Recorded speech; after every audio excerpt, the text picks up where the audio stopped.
Prophecy is crucial to our identity and mission. Prophecy, in the simplest terms, is a divine inspired prediction of what will happen in the future. It also provides an internal and external method to confirm the accuracy of God's Word.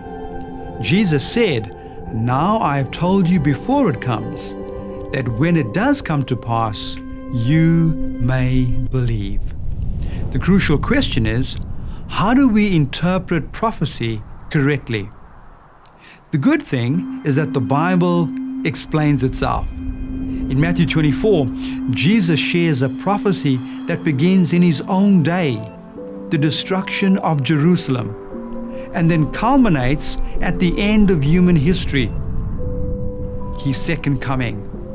When we study prophecy, we should begin in the time it was written, see the broad sweep of the prophecy across history, and the final realization at the end of human history. This method is the same one Daniel and John used as the key for their own interpretation.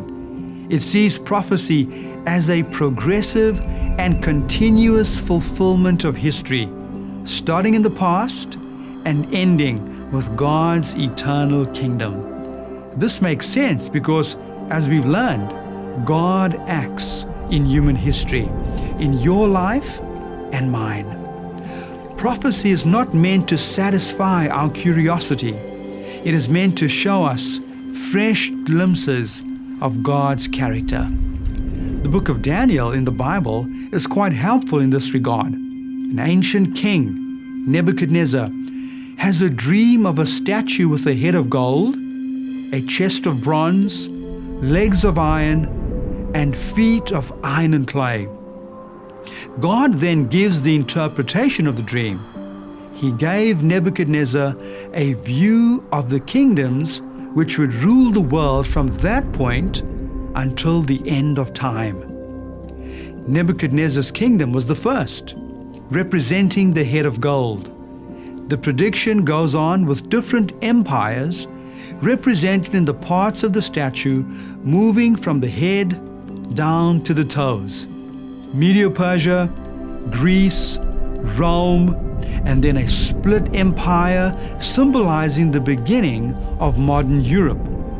All of these predictions have been fulfilled in history, but there is still one more to come.